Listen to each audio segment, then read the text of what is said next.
Hoops through life. Hoops through life. Welcome to a special bonus episode of Hoops Through Life, a podcast where we discuss the women's basketball collegiate recruiting process and transition from high school to college. I'm your host, Elsbeth Bierman. Our guest today is Cornell Thomas. Cornell is an international speaker, entrepreneur, author, and coach. His purpose is to inspire and motivate others. Cornell's expertise includes, but is not limited to, mindset mastery, work ethic, handling adversity, positive mindset, fatigue mindset, and setting goals. Cornell, thank you so much for being here. Thank you for having me. So let's just start off just talking a little bit about you. So just Who is Cornell? What made you want to do the work that you're doing today? Yeah. I always say when I'm on podcasts, everything with me starts from my mom. That was the single biggest influence in my life. My dad passed when I was very young. I was 4 years old. My father passed. He was a police officer in the city of Passaic, New Jersey. Did amazing things in the city. They still do a Bobby Thomas Day now in his honor, like 40 some years later. So he did a lot of community work. He was really purpose driven in terms of like his purpose was to serve the city of Passaic and to serve specifically their youth. So he would take all the kids that were like the bad kids that people deem the bad kids, and he make them junior police officers. They clean up the city, do all these events. So my dad was like the extrovert. My mom was the introvert. My mom was the complete opposite. My mom would take care of the 5 kids, and my dad would be 16, 18-hour shifts walking the beat. You know, that's before cops drove around. Like my dad used to walk around the city.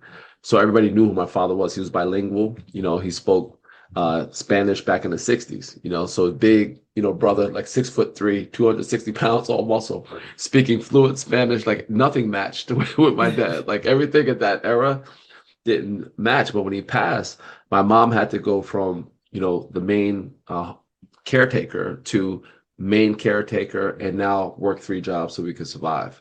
And Passaic at that time, you know, was an inner city, and it was slowly getting a little worse as we were going. And I always say, like, I never saw my mom once put her head in her hands and quit. And I think that's why my mindset is what it is today, because my mom was just to this day, she's 81 years old, and she's just a fighter. Like she didn't preach to us about stuff. She didn't like, oh, you better do this. I would just watch her work. Like one of my brothers is autistic. He's on the spectrum, and he lives with my mom, you know, always lived with my mom till she's not here anymore. And my brother Craig, and she had 4 kids and my brother Craig. And if you know anybody on the spectrum, it's not the same, right? So so just watching her work and watching her go from one job to the next, and then come here and still feel loved as one of 5, right? Like I never felt like I was neglected. And then like when you know, the courses that I would take in life, the things I'll start doing in life, my mom would just say, you know, just everything happens for a reason. That was her biggest mantra, right? Birds of a feather flock together was her second one. And her third one, especially towards my brother that's closest to my age, she would say, because he was a little bit of a knucklehead, she would be like, if your friends jump off a bridge, would you jump off a bridge with them? So she was just instilling in our mind this leadership, don't follow kind of mindset. Like, don't follow anybody. Like, be yourself. If people don't rock with you, people don't rock with you, but you do what you're supposed to do. And that's how we were. I mean, she's super religious, like super duper religious. So like everything had a Bible scripture to it. Like, I'm like, Mom, can I, you know, get a chaka doll from the store? She's like, well, Deuteronomy 13:5 says. I'm like, they don't talk about chaka dolls and Deuteronomy. Like, come on, Mom, like we're bugging right now.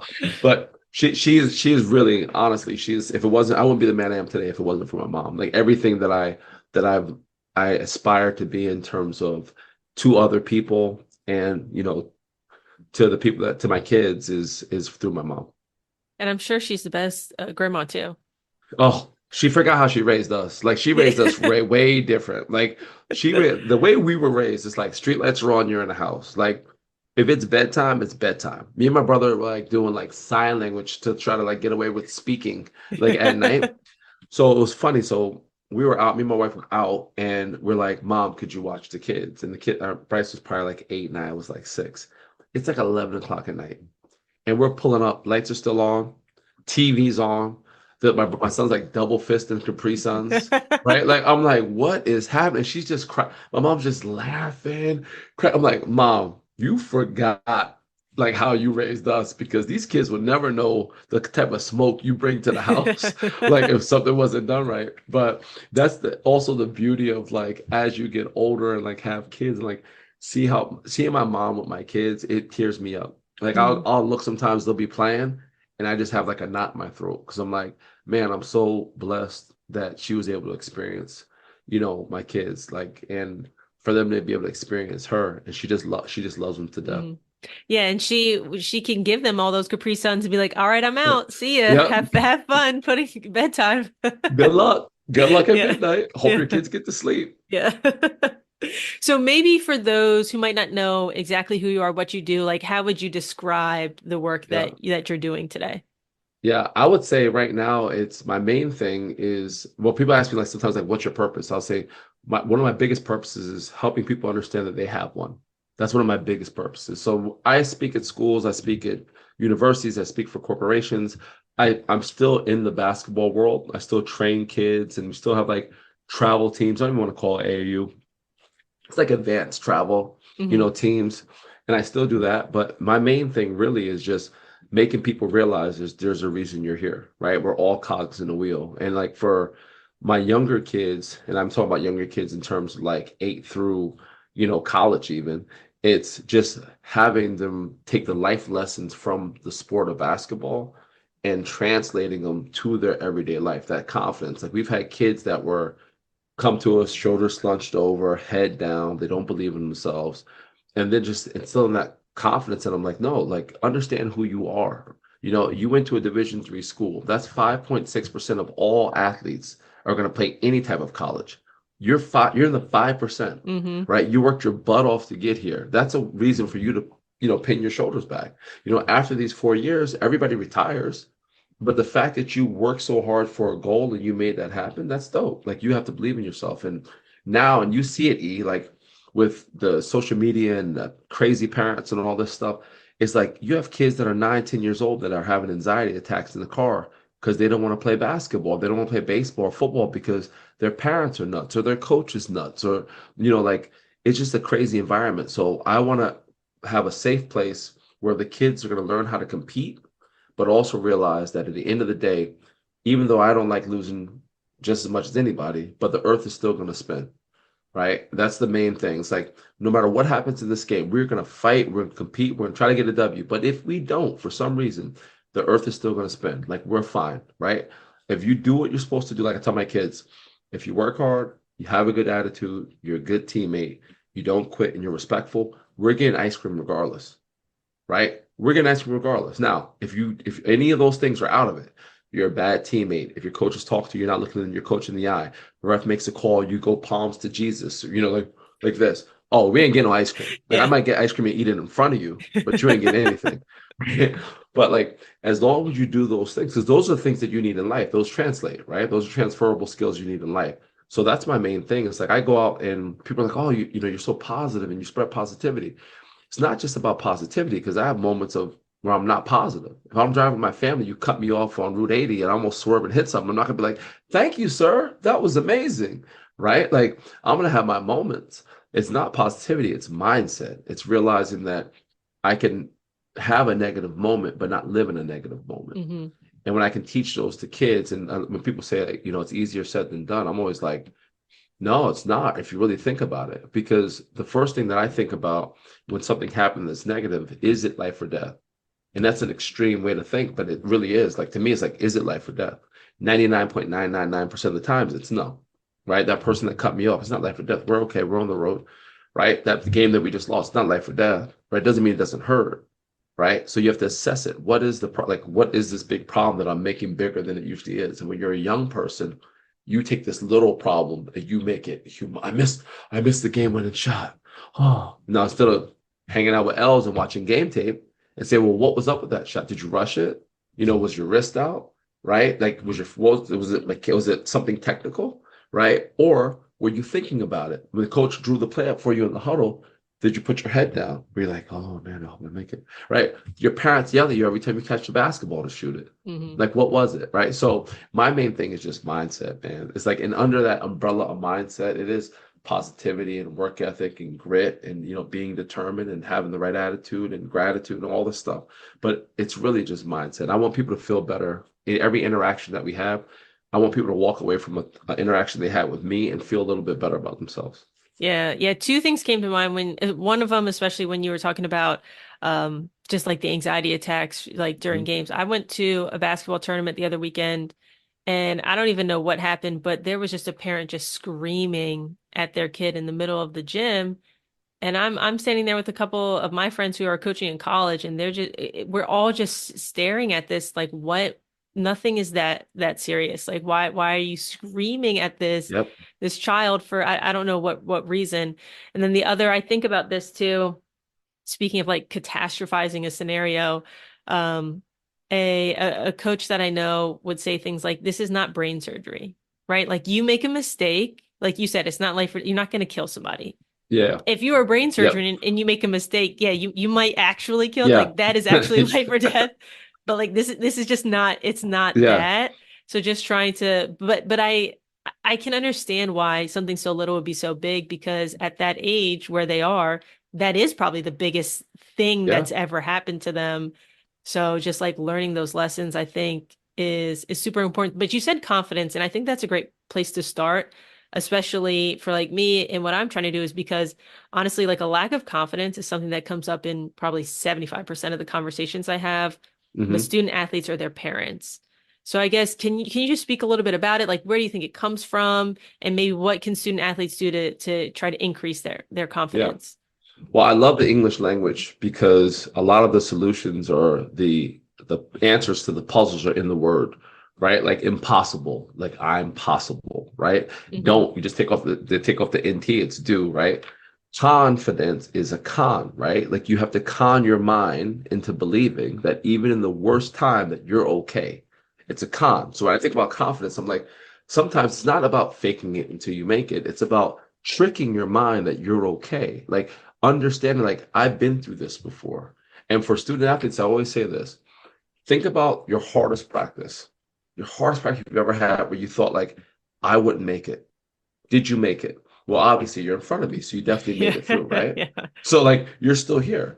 So the one thing I always tell my kids is everything has a finish line. Everything. Hmm. If it's coach says we're coming in, we're having a 5 hour practice. Oh, that means in 5 hours, we're done. So whatever happens between those lines, for those 5 hours, it could be the worst, most medieval stuff ever. But eventually, eventually we're done. So when it comes to the game, if I play a 40-minute game of basketball, I know that I only have 40 minutes to give everything that I possibly have. 40 minutes, that's it. And out of that 40, you're probably going to play 20 to 25, maybe 30 if you're one of the better players, and that's it, right? So why would I waste that time? Like Jordan used to say all the time, I'd rather go 0 for 28 than 0 for 0. Because 0 for 28, people are like, oh, isn't that embarrassing? No, what's embarrassing to me is not even trying, Hmm. not attempting. And you just said it. What's the worst thing that can happen? You miss. Guess what? Look at the stat sheet. Everybody's missing. Yeah. Everybody on your team, everybody on that team, everybody on court 455. Yep. Everybody's missing. Like nobody can shoot these days, right? Like everybody's missing shots. So you have to go to the root of the problem. Like ask why. Like, well, why am I so concerned about the miss? Oh, well, I don't want my coach to yell at me. Has your coach ever screamed and yelled at you for missing a shot? Well, no, not really. Okay, so why are you concerned about missing a shot? Well, I don't let my teammates down. If you miss shots, your teammates yell at you. No, not really. Okay, so why are you concerned about the shot then? Well, my mom and dad, they're and then sometimes you get down to the root of it, and you're like, oh, Hmm. wait a second, it's just me. It's nothing external. It's nothing from anybody else that's making me not believe in myself. And sometimes it is. Sometimes you have a coach that's never coached a game before or doesn't understand kids and shouldn't be coaching kids. And every time you miss something, they yell at you, they scream at you, and now you're getting all nervous and jittery. Or as soon as you hear that buzzer, your neck automatically moves towards the scores table because you think you're coming out, right? Sometimes it is. But a lot of times I feel it's something that's internal. And it might be something from like I had a kid is 11, and his mom messaged me and said he had a full-blown panic attack before his game. Not because of his coach is because the coach he had before this one went to the game and he was playing against that coach's son. So he wasn't even being coached by this guy anymore. His presence in the game gave him a full blown anxiety attack. And he only played a half season for that guy. So when you're talking to an 11-year-old, so I'm talking to the kid, and I'm like, look, again, if you would let that affect your game, if you let him being in your stance affect your game, what are you going to do when there's 1,000 people, 500 people, 300 people? Do you love basketball? I love basketball. Why would you let anybody take your love away from the game? Right? And we're a couple things that will retire you, athletes, is your talent, right? Age, your skill level, right? There's certain things that will retire you, right? Like you're not going to play anymore. You get to a certain level, whatever. And you're going to look back at this time and say, man, I wish I would have did this. I mean, how many athletes do we know? Oh man, if I would have just blah, blah, blah, blah, blah. I don't want to have regrets looking back, right? I want to look back at my career and be like, yo, I gave it everything I got. Like I have nothing left. And that's another thing in terms of confidence. Don't tell me you don't have confidence. You don't go out and work on your game. I don't want to hear it. Like, I don't want to hear it. Like if you don't have confidence, but you pick up a ball twice a week and there's 7 days in the week, don't tell me about your confidence, because confidence comes from repetition as well, right? The more you rep, the more confident you're going to be. And I think in this era, especially with these kids, they're playing 17,000 sports, which is fine. But if you pick up a basketball only during basketball season and you're wondering why your shot is off, it's because you don't hoop. So if you're not putting the reps in, you're not going to be confident. If you give me a test right now, some type of test on, like, I don't know, like atoms or something, anything, I'm not gonna be confident at all. I'm gonna be like, yo, I'm about to put C on everything, right? Like I don't, I'm not, I'm good. But if you give me a couple months, I might still bomb that test, but at least I'll be a little bit more confident going in that I put some work in. Don't talk to me about confidence as a player if you don't put the work in, because I'm gonna tell you right away, how many makes did you make this week? 100 in 7 days. Okay, cool. That's where you're not confident shooting that shot at the end of the game. And if I'm the coach, you won't be shooting that shot at the end of the game unless somehow the ball gets to you, right? So I think confidence is something where you can trick your mind into being more confident. And for my kids, I never put an extreme amount of weight on one game or the other game. Like, oh, we're playing the blue team today. Whew, man, you better get ready to go. No, we're playing a team with a different jersey. Anybody with a different jersey, we're going at. I don't care who they are. I don't care if it's Duke. I don't care if it's sitting there at university. I don't care who it is. We're not taking any team higher in higher regard than another team, because when parents do that, then the kids start freaking out.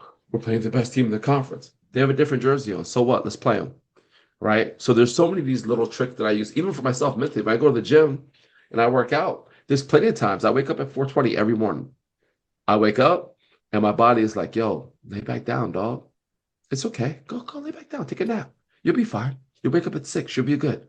Right. And I know if I listen to that voice, I'm not going to the gym. Right. So I get up. I have my sneakers right by the bed. I get up and I get moving, because I know once I get out that door, I'm fine. And I never have gone to the gym and regretted it. Right. So there's all these little tricks that athletes can do that I wish that I did. You know, I started doing later on in my career because I started reading a lot of sports psychology books. But during like my early years of college, I just never knew, like, and I used to rep all the time. I'm like, man, why am I like this game? I'm feeling great. This game, I'm not feeling great. And it's all here. It's all what you tell yourself. Right. And then when I start telling myself, bro, you're good. You're fine. Like, let's go. Look, you shot 2,000 makes the last couple of days. Like, why are we not going to take that shot? Then things started to really change for me. Yeah, and I love a lot of the things that you just said, but one that I can relate to mostly is like the finish, that like it's going to be done. Like there's a finish line to everything, because I didn't really learn that until probably my second year in college. We ran so much, like I can't even tell you. And it got to this point where I learned how to run, because it's like this is going to be over. So you might as well just do it. Just run as fast as you can. You're going to be tired, but it's going to be over, you know? And then even like breaking it down further to like specific lines, like just get to that line and then just get to that line and then just get to that line. And it is just like you play these little games with yourself and then you can just be competitive with yourself of like, okay, how can I do better here or do better there? And just like make it, I don't know, like just small-sided games, things like that. Yeah. But I love that, like, get to that line. right? Like something as small as like putting in these like little incremental steps, like just get to that line. Like you just have to get to the baseline. That's Yeah. all you have to do. Yeah. Just get to the baseline. Like don't collapse, get to the baseline. And if you do that, if you break down a mountain into little parts, it doesn't seem like a mountain anymore. If you look at the mountain, like, yo, we have 10 16s that we have to run today. No, we don't. We have to run a 16 10 times. So every like one, like Mhm. 16, I have to get that one.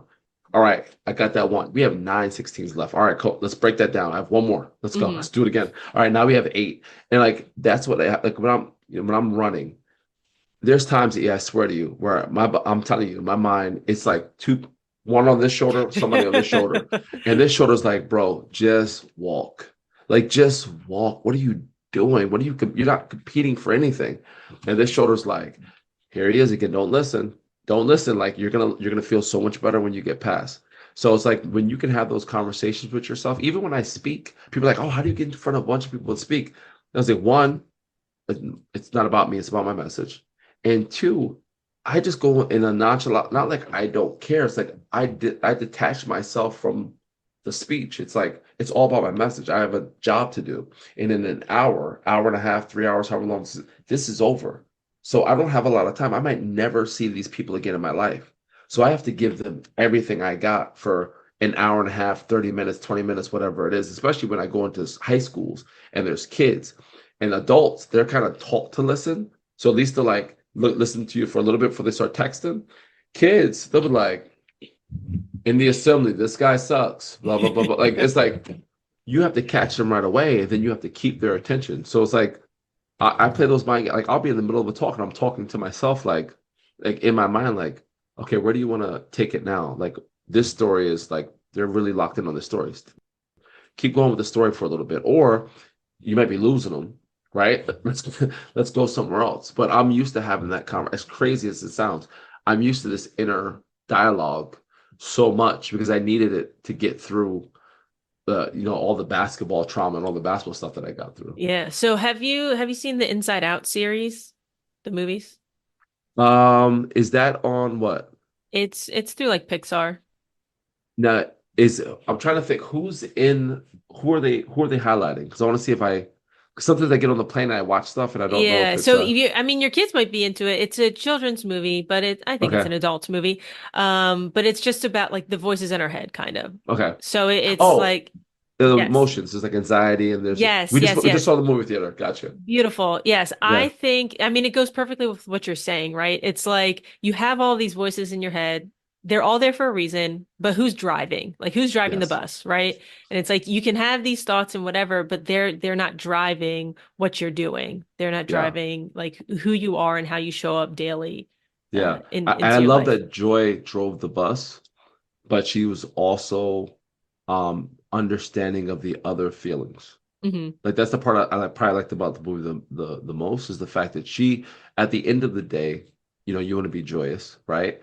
And have gratitude for it. But she also understood that these other emotions are necessary because if not, we're a robot. Hmm. We're no longer human beings. And that's another thing for athletes to understand is like it's okay to hurt. It's okay to like be frustrated. It's okay to be angry. All that stuff is okay. Those are all normal emotions. No one goes through their athletic career or life with never have feeling those emotions. But I always say like you can't make your bed in those negative emotions. It can't day, 2 days, 3 weeks, a month, 4 months. Because now it's depression. Now you're in a dark place, Hmm. right? So it's like you have to address that emotion and then say, okay, what do I need to do to kind of start steering the ship a different direction? Yeah. So it sounds like, and please correct me if I'm wrong, it sounds like mindset is like the foundation. Those are like the building blocks. So maybe I know we've talked about it, but could you maybe like a little bit more specifically, like how did you build the mindset you have today and what can athletes do to start to like build their mindset? Yeah. So I have to tell a quick story. Like when I started playing when I was 16, right? I was god awful. And like I want to say like one of my friends has blackmail tape of me at 17 years old, 18 years old playing. And like he'll release it at some point. I don't know when he is. When he'll release it, he's trying to get ransom money. But I was horrible. It's the first time I ever picked up a basketball when I was 16 years old. And I mean I sat JV as a junior. We weren't good. I sat my senior year. We were 4-19, and I played maybe a minute a game. And flash forward from there, like 5 years, I took a year and a half off from high school, so we didn't have the money to go to college. So I worked 2 jobs and then got into JUCO. And by my sophomore year, junior college, and it started getting, my game started to take off. But it's 5 years, right? So people used to tell me all the time, like, bro, you suck at basketball, like all the time, like every day. And my brother's friends used to literally pick me up, take me to the court, beat the crap out of me, and then drop me off, like, yo, you suck, see you tomorrow, like every day. And the way I combated like negative voices and that white noise is always keeping that vision of myself where I'm going to be in the next month. Like, how much better can I be next month? How much better can I be in 6 months? How much better can I be in a year? Where am I going to be at my freshman year in college?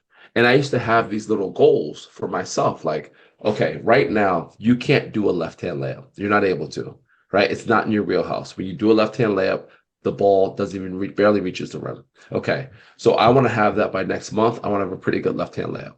Okay, if someone gives me a move, all right, I have an in and out. Okay, I don't know how to do it in and out, bounce off my knee every single time.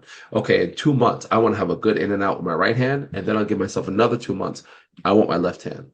And I started playing these like little goals with myself. It's like, okay, I want to be able to shoot past the foul line consistently by the time I get into my freshman year of college, right? I had a big hitch in my shot before I went to North Dakota. So when I got to North Dakota, my whole thing was, this is my junior year in college, get the hitch out of my shot, because my range was limited because I used to shoot on the way down. So I went from never shooting threes to like being like top 5 in records for my school in North Dakota for 3-point shooting percentage. How did that happen in a year and a half? All I did was shoot, and my girlfriend would just say hitch whenever I hitched, right? So, but I had that in my mind, like, I want to be able to shoot threes. And then after that, like, I want to be able to shoot pull-up threes. And after that, it's like, I want to catch threes from the NBA 3-point line, coming off a stagger screen or coming off a pin down or whatever. So I used to have these like little increment, like, okay, get here. And every time I broke the goal, I put another one right there in front of it, right? Like, okay, I broke this goal. Okay, come down, put another one right in front of it, put another one right in front of it. I wrote things down. I made things tangible. If you're just saying words like, oh, I want to play in the NBA, I want to be a college player, that's great. You're going to forget it by tomorrow. So I had a kid that played at Blair, 6'11", really skilled, not the hardest worker in the beginning, but I remember him messaging me at like his senior year in college. He went to University of Virginia, and he said, I want to play in the NBA. And I'm real, like, me, I keep it a buck. So I'm like the NBA, like basketball? And he's like, yeah. I was like, well, you gotta work way harder than what you're working to even sniff the NBA, to even like get a cup of coffee in the NBA. And I said, this is what I want you to do. I sent him 2 of my books. I said, this is what I want you to do. I said, I want you to get a little Post-it, little sticky note. And I want you to write down N.B.A. And I want you to put it somewhere that you can see it, like on a mirror or whatever, where you see it every single day. And every day, at the end of the day, I want you to look at that sticky note and ask yourself, did I work to the level that I need to work to get to this goal? And if the answer is no, I want you to crumple it up and throw it in the garbage, because you're lying to yourself. And then tomorrow, start over and do it again, right? So tomorrow it's a new sticky, right? And every day you don't leave, every day you do not work to that level, throw it in the garbage. Now, the great thing would be is you can string 3 days together where you don't take it down, a week together, a week or 2 weeks, a month where you've done NBA level work, right? And that's what he would do. Put the sticky note on there, and he'd be honest with me. I had to take it down today. I didn't take it down. Me and my girlfriend went here. I took it in. Okay, no problem. Just so you know, there's 100,000 psychos that want to get into the NBA, right? While you were playing Dawson's Creek, they were working on their game, and he made it on a practice team, right? So he's on the Bobcats. They had 4 veterans in front of him.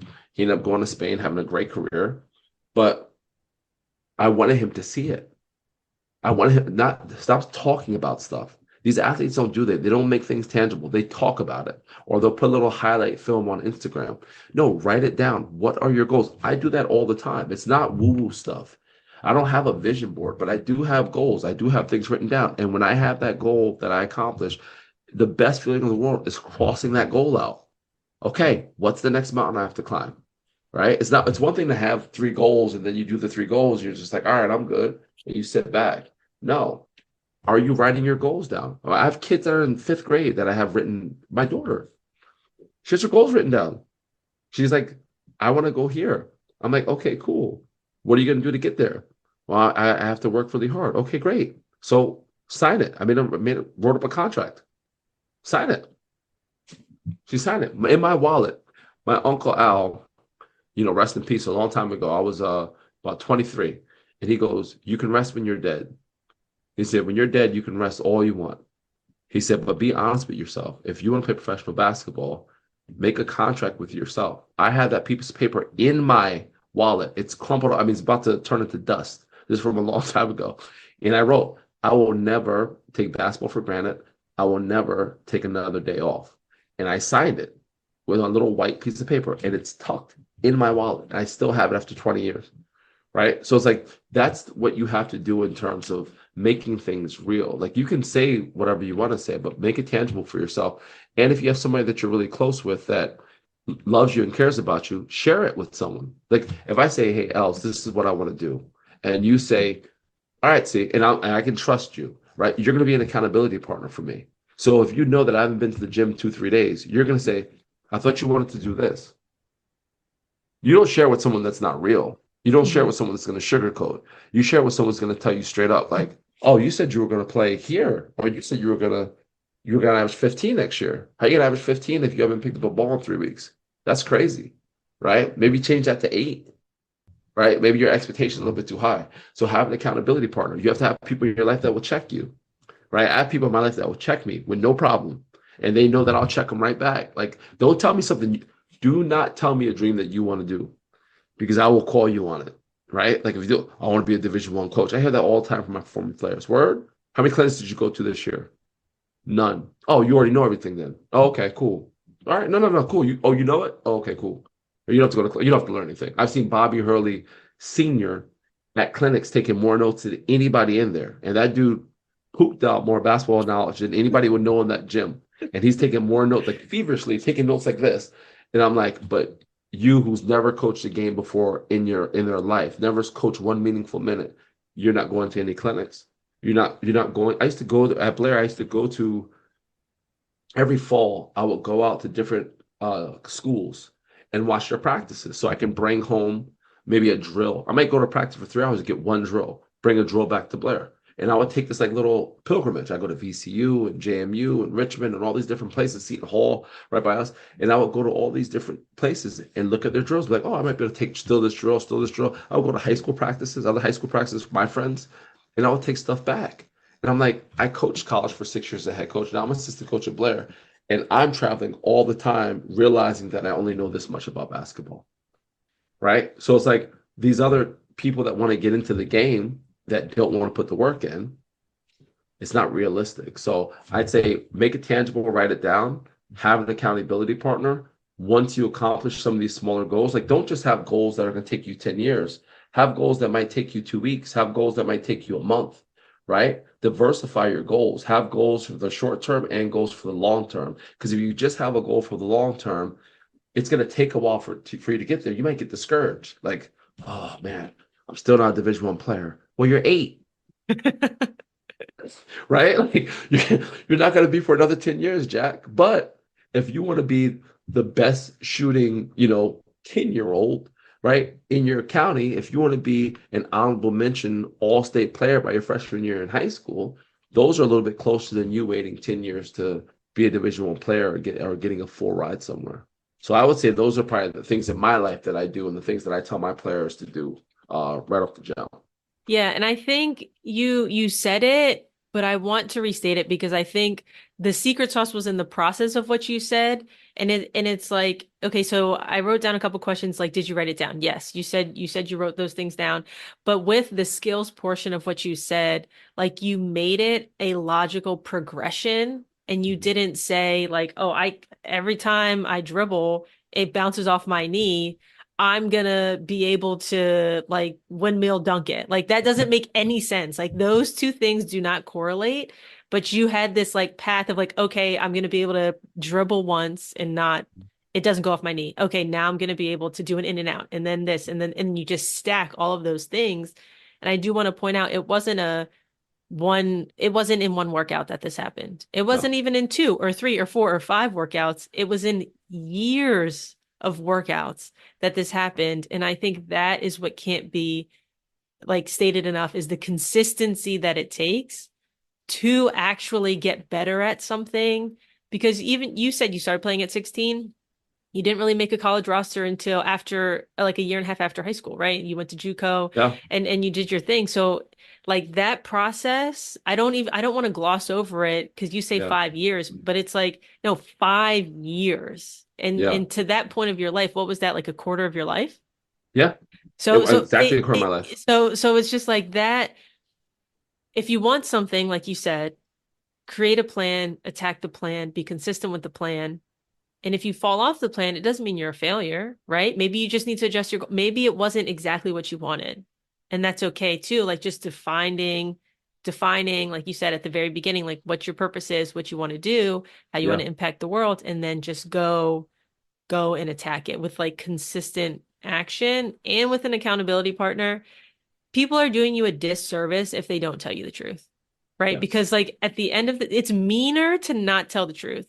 Mm-hmm. And you can say it in a very non-degrading way, right? But Yeah. like if I tell you, man, Cornell, this is what I want to do, this is where I want the podcast to go or whatever, and this is what I think I need to do to get me there, and you check in on me and you're like, okay, how's that going? And I say, I really haven't done anything.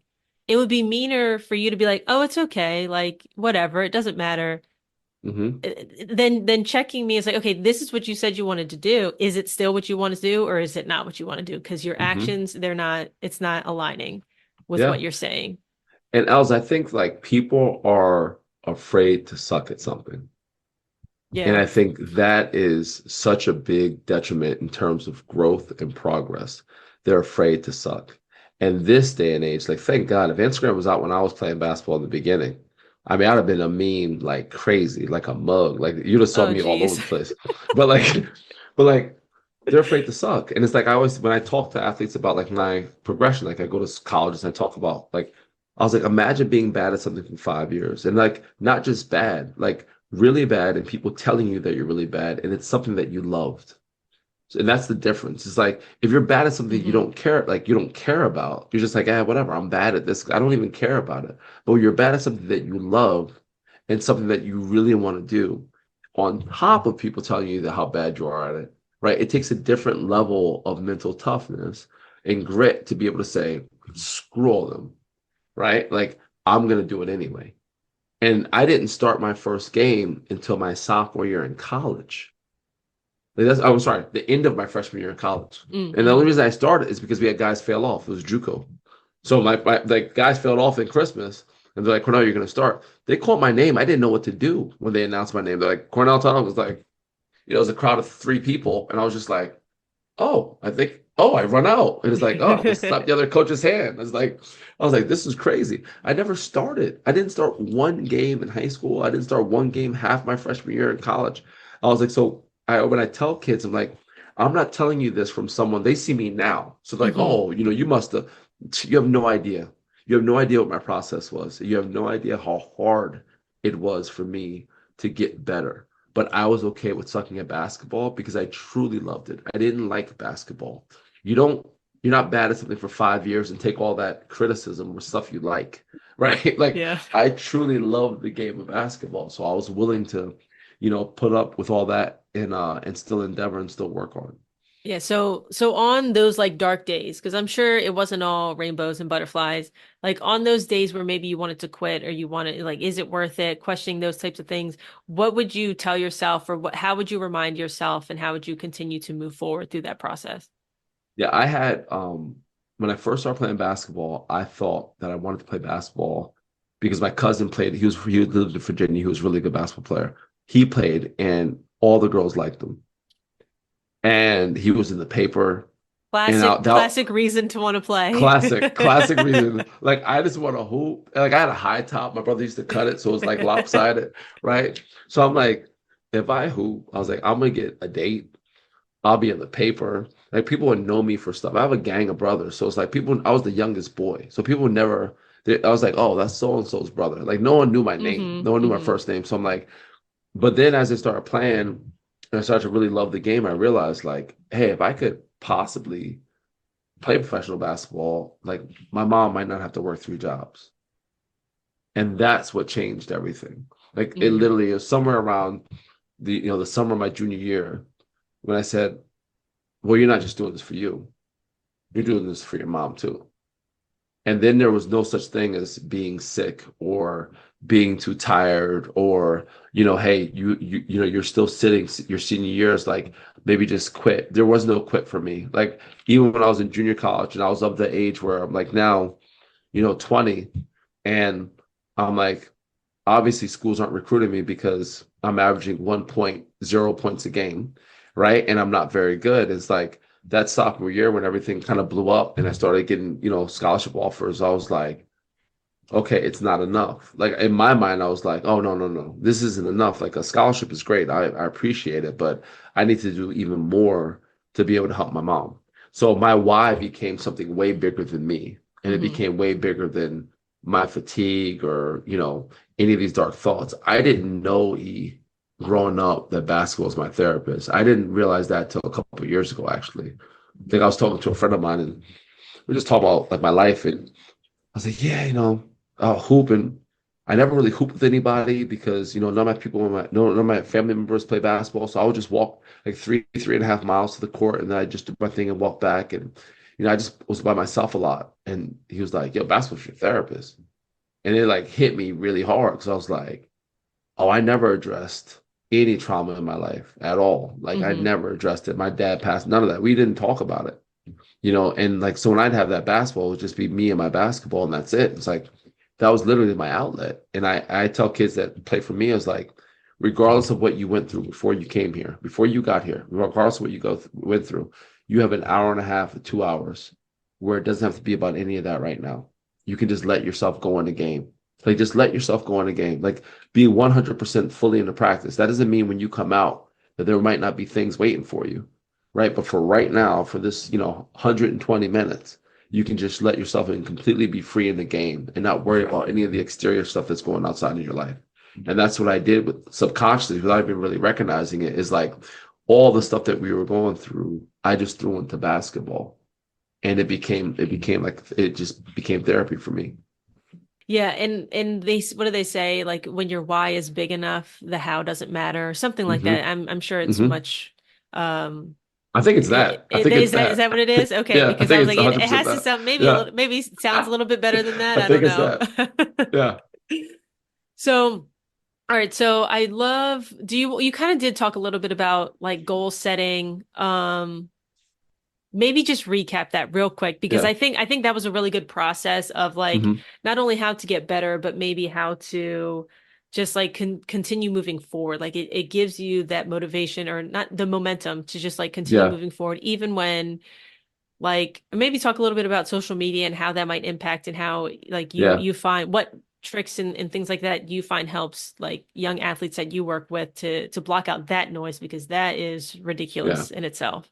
Well, the first thing is comparison is a killer, right? Comparison is a killer. And you got to say that to yourself because if you're not, you're going to see this video of the best 9-year-old in the world or the best 13-year-old in the country. I was like, how many 13-year-olds do you know, fam? Like, how many, like, Yeah. what other 13-year-olds have you seen a 13-year-old in Turkey that this kid is better than? Like, so comparison's a killer.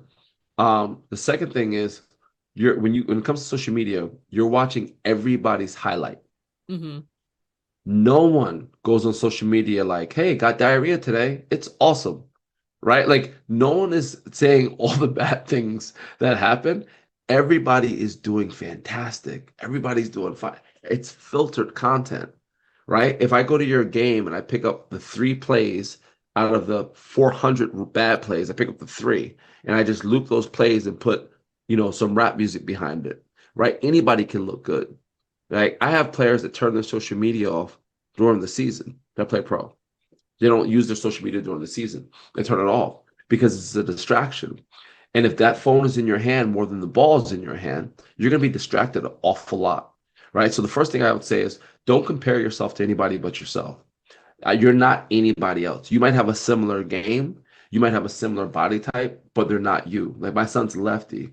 I could show him lefty videos all day of different people that are lefties and be like, oh, he's lefty, Brunson and all these guys. Great. They're not him. They're gonna have completely different body types. So you can take some things from people, but don't compare yourself to that person. The second thing I would say is when it comes to getting better and improving, you have to be a critic of yourself, but you can't be so critical that you can't see anything good that you do. Because then you start having that negative voice. Now, you're never, ever, ever ever satisfied. Like I was a psychopath. Like I watched more game tape than my coaches, way more game tape than my coaches. One of my former assistant coaches, now the head coach at University of Utah, right? And I had they'd asked me for the tapes. Cornell, do you have the Great Falls tape? Do you have the University of North Dakota tape? I'm like, oh yeah, I have that tape. All I did was watch tape. And it wasn't to make a highlight tape on Instagram because there was no Instagram.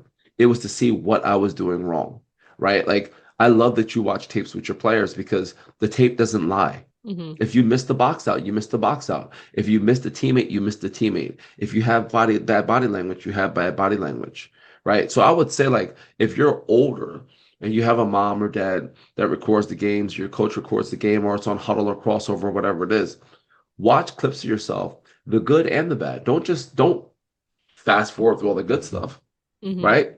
Watch the good stuff. How are you successful? And then for me, it was like I knew we were going to see every team twice. So I would watch how they're playing me. Like, how are they playing me off a pick and roll? How are they playing me off when I flare out? How are they playing me? And then I would take all that intel and I would study it and I write things down because that's what I do. And then I give the tape back. And then during the game, it's like I can see, I'm like one of the coaches now because I see what the scouting report is. I know they're running UCLA. I know exactly what it is. So I can call things out. So when it comes to progression, you have to be honest with yourself, be a critic, but be constructive, right? Don't be a jerk to yourself. You can be hard on yourself without being a jerk to yourself. Like we said before, have an accountability partner. I would say another thing that I did that helped me improve drastically is if you had something I didn't have, I would ask you how you got it. Yeah. Right? Like straight to the source. Straight to the source. Yeah. My buddy, there's a guy, his name was Walt Hobbs. He played my sophomore year in junior college, and he is like 80% responsible of all my guard stuff back then because I didn't know how to dribble great. And he's from Newark. He had every move you can think of, like every single move off the bounce. And the one move that he had that I was very envious of, he had an Iverson cross. And this is back when Iverson, Iverson just kind of got on the scene, so everybody's trying to Iverson cross. I didn't have an Iverson cross. And one day we went to the same court that we all worked out at, me, you, Kelly, and Randy, Memory Park. And it was around 11 o'clock at night. Lights were off. And he was having me go up and down the court and hesitation cross, Iverson cross, all the way down. Every time I did an Iverson cross, he'd be like, that's not it, C. That's not it, C. That's not it, C. We were there till 1:30 in the morning. I'm doing one move. Right to left, Iverson cross, left to right, Iverson cross, the whole entire time. And the whole entire time, he said, you don't have it yet. And then that morning, I woke up early in the morning and did it by myself on another court. I still didn't feel it. And it wasn't for like a couple weeks till I finally had it, but I had it right to left. But now I have to get it left to right. So after like a month or so, now I had it both hands, right? But it's like, I knew that he had that move. And my ego wasn't big enough where like, oh, I'm not going to ask anybody for help. Man, I ask for help all the time. Like I used to always basketball help. I'll be like, yo, how do you do that? How do you do that? And people mostly will show you, oh, this is how you NBA step. Like you just here, and then you go up, or this is how I tuck layup this way. And I had little highlight tapes of like, we had a tape of Chauncey Billups in Colorado, Brevin Knight at Stanford, Kenny Anderson, Stephon Marbury. We had all these point guard tapes, and it was all these point guard highlights of how they use the pick and roll, right? We had Mark Price, how he'd come off screens and shoot. So like I had all this, like I had like a catalog of like volumes of like tape that I would just watch and study other players, right? So that also helped out a ton too, like where I studied the game, and a lot of kids now, they watch like highlights of other kids their age. They don't go back into the archives and see like Rod Strickland, or like older guys that are doing the same stuff that these guys are doing now without traveling, right? Like they're doing the same exact stuff, but doing it actually legal, right? So like that's another thing I would tell people to do. Like go back, man. YouTube has everything. My Mm-hmm. kids just watched the first N1 mixtape a couple weeks ago, Yeah. and which was kind of detrimental because now they want to like roll on the ground and come back up, right? Yeah. But it's like I'm like, you can't do that in a game. I was like, you're gonna have fun with it. We can't do it in the game. But it's like I want them to study all sorts of different players, like guys and girls, and take stuff from them. But again, if you're a student of the game, you're gonna get better. If you're a student of the game and you have work ethic, accountability partner, you make things tangible, and again, like you enjoy the game of basketball. Like the process shouldn't suck, right? There's parts of the process that suck. Like you running sprints and Yeah. knowing that this like that doesn't, I don't care who you are, like that sucks, right? Mm-hmm. But like the process as a whole, I loved it because I knew it was going to get me. I knew those sprints were going to get me better. Like I knew I was going to get in better shape, and I knew after a while there's nothing the coach is going to be able to do to break me physically, like at all. Like there's nothing like how many sprints are you going to throw at me, right? Mm-hmm. If I'm in shape, it doesn't really matter anymore, right? And I'd have guys come back from summer break and be like, "Yo, man, I can't believe we got to run 3 miles tomorrow." Blah blah blah. I'm like, "What have you been doing all summer? I've been running all summer. Like 3 miles is nothing. Like what?" And they'd be like, "Man, I haven't picked up a ball." I'm like, "Don't guard me in practice." I was like, because I tell my boys straight up, like, they go out on Friday nights. I will go shoot 1,000 makes. I would say, don't guard me Saturday. I'm like, I'm just letting you know, I love you. Don't guard me Saturday. I'm gonna kill you on Saturday. I was Mm-hmm. like, we have an 8 a.m. practice. You're going out. You're gonna be back around 3, right? I'll see you Saturday morning. And they knew I would go right at their neck. My goal was to make them throw up. Mm-hmm. But again, I have problems. Well, no, one thing I love that you said is like you can be your biggest critic, and the way that I've heard it and the way that I tell people that I work with is like you can only be your biggest critic if you're also your biggest fan. Like Mm, you can't not have one of those, because if you're going to be hard on yourself, you have to be able to celebrate yourself just as much. I love that. Yeah, I so love that. Yeah, you don't hear people say that. You hear people say be your biggest fan because I don't know why we're in an era where people don't want you to be confident. Like if you're confident, oh my gosh, I can't believe that person believes in themselves. Huh? Like that fighter's cocky. What's that fighter supposed to say? Well, I'm probably gonna get knocked out on Saturday night. Hope my kids aren't watching. What are we doing here? Like I always tell my kids, always, man, never, ever, ever, ever let someone dim your light because they can't mhm. handle your shine. Never let that happen. Always. It's the difference between confidence and arrogance, right? Like arrogance is like, hey, else, I'm the best. And I don't work towards anything. Right. Confidence is just something that's internal, like, yo, I know I'm the ish. Like I know I'm good. Like I don't have to tell anybody anything. You'll see. Yeah. Right. Well, As soon as we yeah. throw the ball Yeah. up. Yeah, because I mean, and it goes back to what you said of like the preparation. Like you know Yep. that you're prepared, if not better than anybody else, better than 90% of the people who you're going to Hmm. come across. And that, I mean, that does give you a lot of confidence when you know that you've put in the work. And let's say you go into it, and I think this is the one thing that I learned too. Like I had a couple like huge lessons of this in like high school and in college of like, oh, I thought I was doing, I was like confident, like, oh, I'm doing this, I'm putting in the work. Somebody comes along and then just like boom, like completely wipes that idea away. It's like, oh, I need to be doing that. Like that's actually what putting the work in looks like. Okay, am I Hmm. willing to do that? Yes, put in the work again. You get to college. Oh, I'm good. Like I've been doing this, this, and this. And then like the senior point guard is like, nope, just kidding. It was like, oh, I need to be doing that. So There's it's like, levels to it. yeah, there's levels, and it's being Yeah. able to not get discouraged when you Hmm. do get checked, Yeah. because it's like you just didn't know. Like you just Yeah. didn't know that that was another level that you had to get to. But it Yeah. goes back to the failing thing. And I'm sure you do this too. When I work with athletes, especially ball handling, that's the easiest one to talk about. And I say if you're doing this drill and you don't mess up, you're not going hard enough.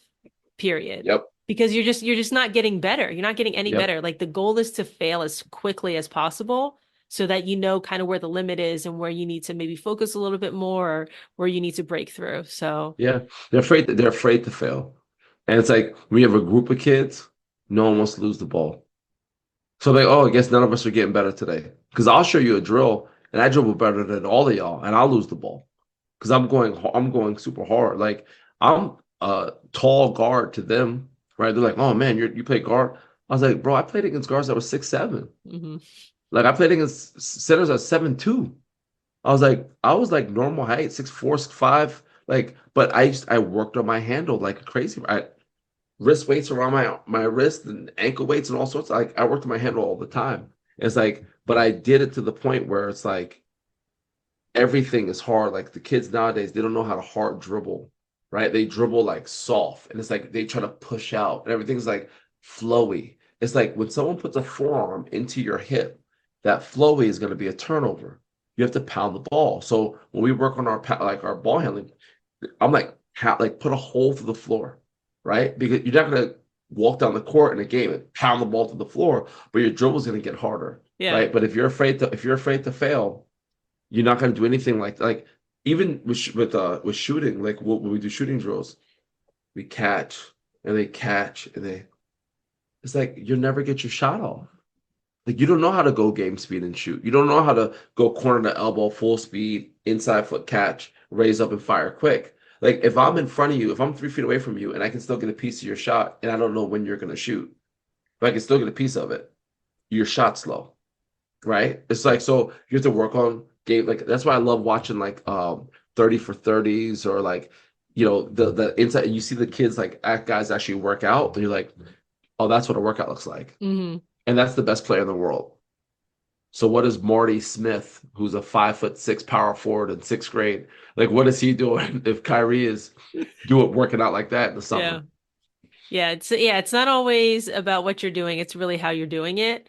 But also, did you ever watch it was on ESPN Plus, I think, a limited series Details with Kobe Bryant? Mm-mm. Oh, I think you would No. love it. Yeah. So I watched the first episode yesterday, actually, but he basically just is breaking down film. Okay. So His film or other people's film? so his film, and then the second episode is not his film, I don't think. I only watched the first episode, Okay. but it was like some of his playoff film. And Okay. so it was like 23 minutes, and he's just talking about what he was seeing as he was watching the film, how he adjusted during the playoffs, and Hmm. his approach really to um just like the way that he was playing in the playoffs and the counters that he would do and how he saw the Hmm. game. So Hmm. it was, I That's mean, all. Sounds I cool. loved it. It was Yeah. cool because you get to see somebody who like at the top of their game mentally, just how they look at film. Because Hmm. sometimes I wonder if students really know what they're looking at. Right. Like they're watching the Yeah. film and it's like, okay, that was bad or that was good. Or maybe they think something was good, but it's like, ooh, that could have been better for this reason or whatever. So it's like really about the how too.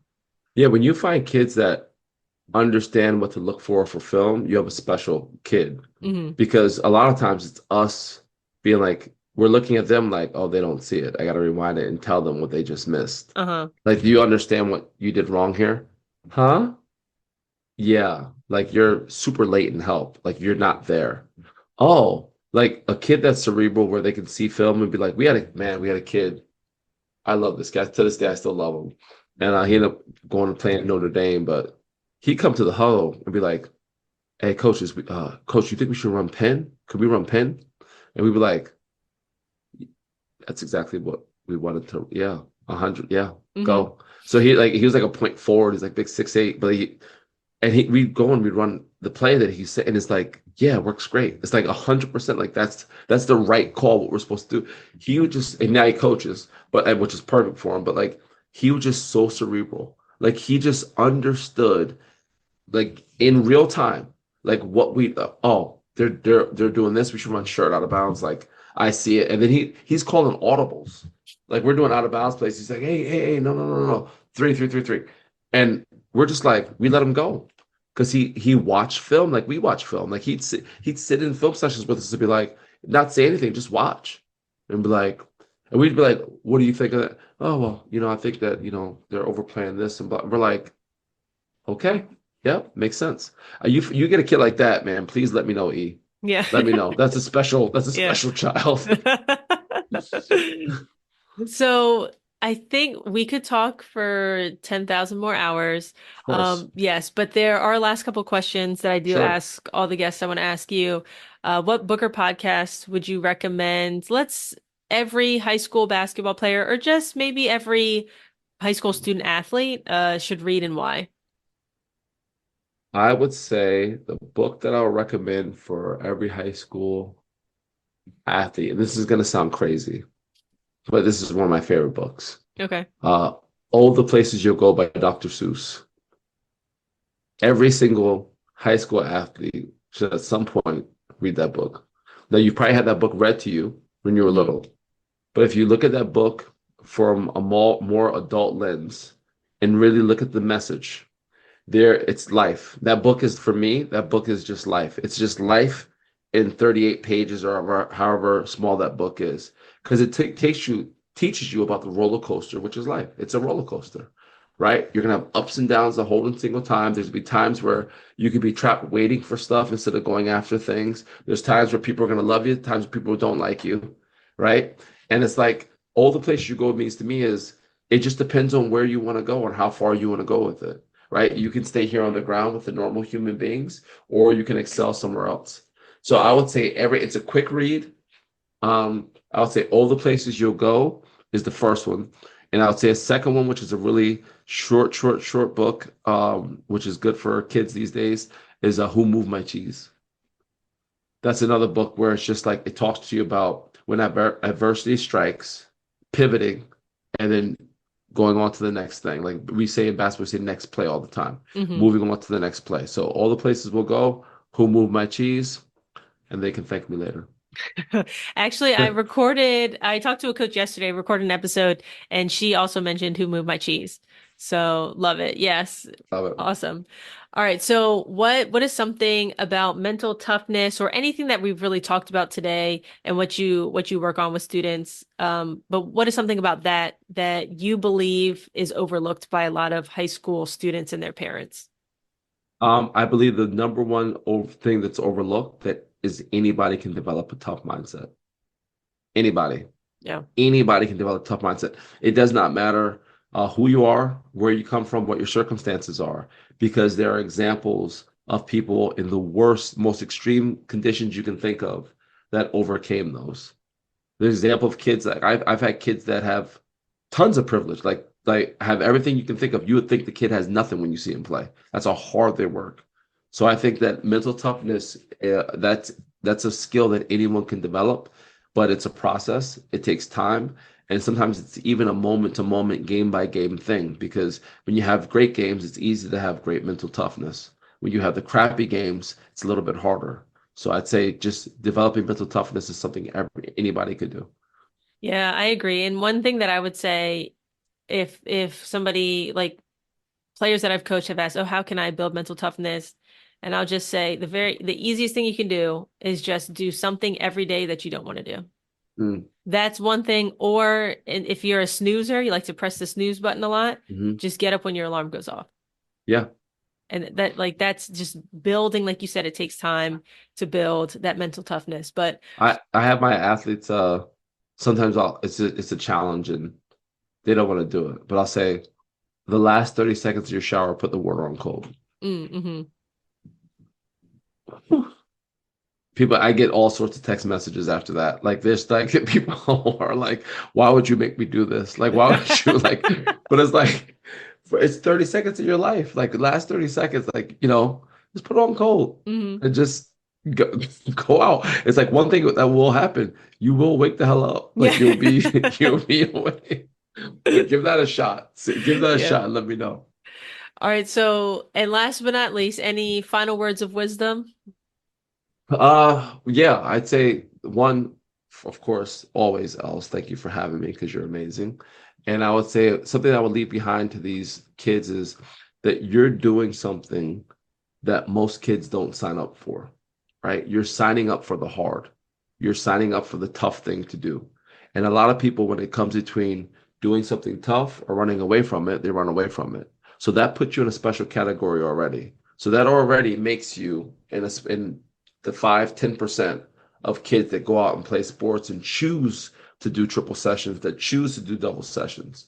So whenever you think there's nothing special about you, or you think that like, well, who am I? Well, realize that there's millions of kids, millions that would never do one of your easiest practices, let alone your hardest practice. So that separates you from a lot of kids, a lot of your peers that you see on a day-to-day basis. Yeah, I think, super important to point out. So if anybody wants to keep up with you, I know you have a couple books that you've written too, and I can put like links to those in the Sure. notes. But if anybody wants to keep up with you or find a little bit more about you, where can they do that? Well, my website is cornellthomas.com. Instagram is at cornellthomas34. And I think I'm Cornell Thomas on TikTok and Facebook and all across all the other platforms. And holler at me. I always message people back and, be happy to have a conversation. Yeah, I've seen some of your recent TikToks, and it's mostly making fun of other people's TikToks. Oh, yeah, I will TikTok. I'm a lot sillier Yeah. than my other platforms. I get after it on there, but yeah, I enjoy the influencer TikToks the most. Yeah. Yeah. Yeah. You might be an influencer in your own right. No, just Cornell. Well, Cornell, I appreciate your time. Thanks for coming out. Thanks, E. Thank you so much for listening. If you're looking for more specific recruiting advice based on your situation, head over to hoopsthroughlife.com today to schedule your free 30-minute strategy session with me. We will discuss where you currently are in the recruiting process, where you want to go, and create a plan to get you there. Again, that's hoopsthroughlife.com, hoopsthroughlife.com.